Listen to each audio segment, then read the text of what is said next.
Okay, so within MMA, the body takes a lot of pressure. So we need to train to be able to handle that pressure, number one. Number two, you need to be quite dynamically not only flexible, but capable of moving and lifting weights through a number of different angles. So within the training center, I've got a number of facilities, power racks. I do a lot of Olympic style lifting. As you can see there, that's a hang clean. A lot of Olympic style lifting in order to provide my body with the dynamic strength, the core strength in order to be strong enough for an MMA match. My body has changed over the years that I've been fighting. I used to be quite long and flexible and fast. And with the way I've trained my body to handle the rigors of an MMA match, I've become a lot more dense, a lot thicker, and that simply enables my body to handle the pressure that an MMA fight puts on you. Okay. You get picked up, you get slammed, you have to stand back up with someone's weight completely on top of you. All these dynamics mean that you have to be able to lift weights to replicate what's going to happen in a match, in a fight. Okay. So what about, like, if someone was to walk in the door here, some young guy, he's like 16, says he wants to fight MMA, doesn't know much about it. Can you tell a certain physique that has a natural dynamic for it as opposed to one that doesn't, or what is it? You're looking for a person who's athletically gifted in general these days. That it comes into it a lot more. But having said that, some people don't come in here with the best of physiques, but through training, we're going to get them to actually tone their body the way it needs to be. Okay. So athletic physique initially is a good indicator that the person's got some skills, but it's not the only thing I'm looking for. What I actually look for in a fighter is their commitment, their heart, okay? Because that'll tell me how they're going to perform when things are going bad. When they're being put under pressure, if you can't handle that pressure and move forward, you've lost the match. So I'm looking for their attitude, their respect and honor, and their heart. They can demonstrate to me that they're ready for a fight before I even think about putting them into a fight. And I'll see that through my training programs, how I push my members in order to get them to perform so they can hopefully fight in the same arena as I do. So it's a mental game, really, isn't it? Very much so. Yeah. Very much. It's a mind game. The mind game is actually probably 80% of the battle. If you've got the right mental capacity, you've got 80% of the battle won. If you haven't got the mental capacity, you're never going to win. Never.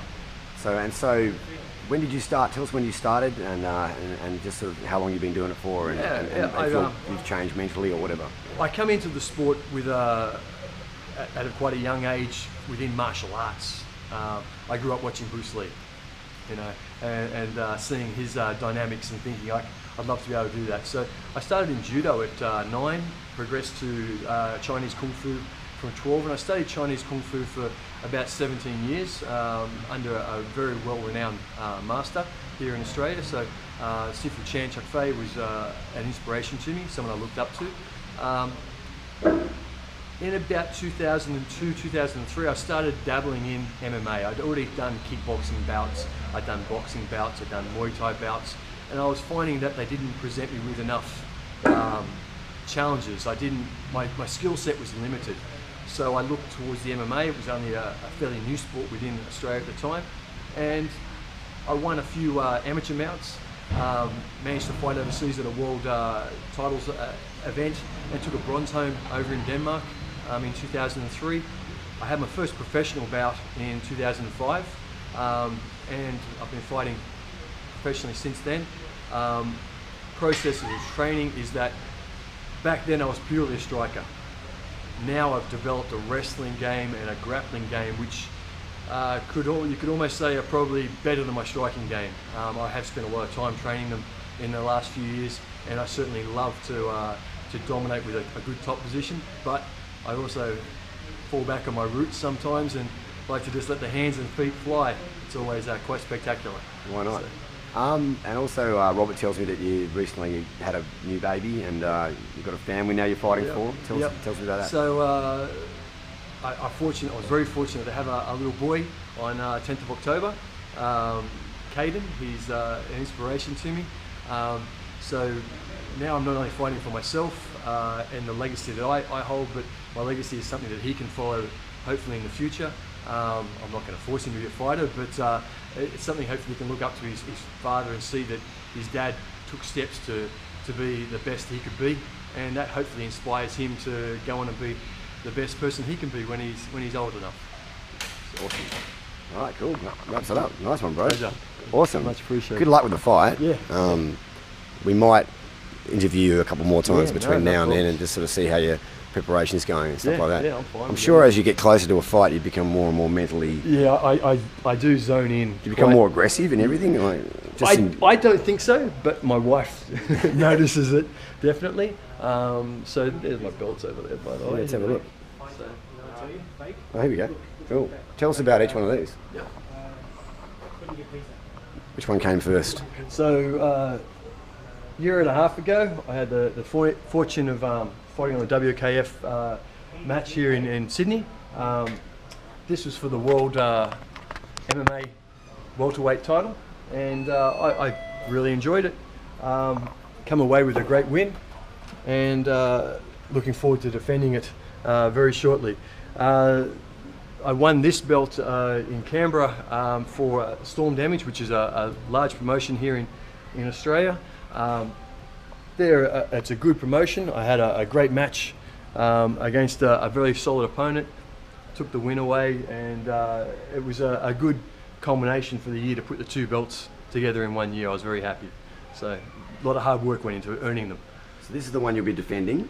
Yes, in April. the WKF title will be defended in April, and then I'll look forward to defending it and bringing it back to Sydney again, and the next match hopefully defending it after that again. Keep it for a little bit longer. And just one last question, like, if as far as a location overseas, a difficult place to go and fight, Yep. with crowd against you, that kind of stuff. Yep. Have you had a couple of those, or one of those sticks out? I've had those situations in a couple of times, but also here locally, I fought a lot of my matches in Brisbane, and being a New South Wales resident, I've quite often fought in Brisbane, which means that I'm against a completely foreign crowd, so to speak. They don't like New South Wales people, so you never come out to cheers. It's all about the boos. As soon as they see you when you're on top winning, they want to boo, and it's never a pleasant scenario. But you've got to go in, as I've mentioned, mindset is a big factor. You go in there thinking that I want to win this fight. You don't listen to the crowd, you listen to your corner. You don't listen to your body that's telling you you're in pain. You listen to your mind to say that you've got to win, and you move forward, and that's what we do. And just tell us, I keep saying things I want to hear you talk about. What's going on here? Who is it, and what happened? That is a fight on a show here in Sydney. CFC was quite a well-renowned fight show in Australia. The fight is actually against Chris Johnson. Chris Johnson is a New Zealander who is a multiple world kickboxing champion. That match, I finished that fight in the first round by standing with him for the first half of the match, because I wanted to make him know that I wasn't scared of his striking. I have a very good solid striking background, so I stood with him, and not many people in any fights that he had previously in MMA had stood with him before, so I played a little bit of a mind game on him, standing with him and trading strikes. And then when the opportunity presented itself, I took him to the ground and finished it very quickly with a rear naked choke. So that's what that is? That's what that choke is there, yes. Sounds like I wouldn't want to be on the end of that. Yeah, it's quite an effective technique to stop a fight. Yeah, it puts the opponent to sleep if they don't tap out. That's what we'll do.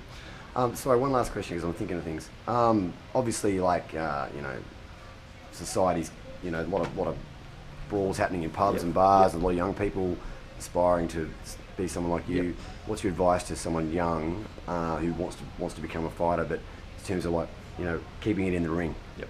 One of the most important things about training is that we've got to ensure that this is a skill set we're learning that will ultimately hurt people.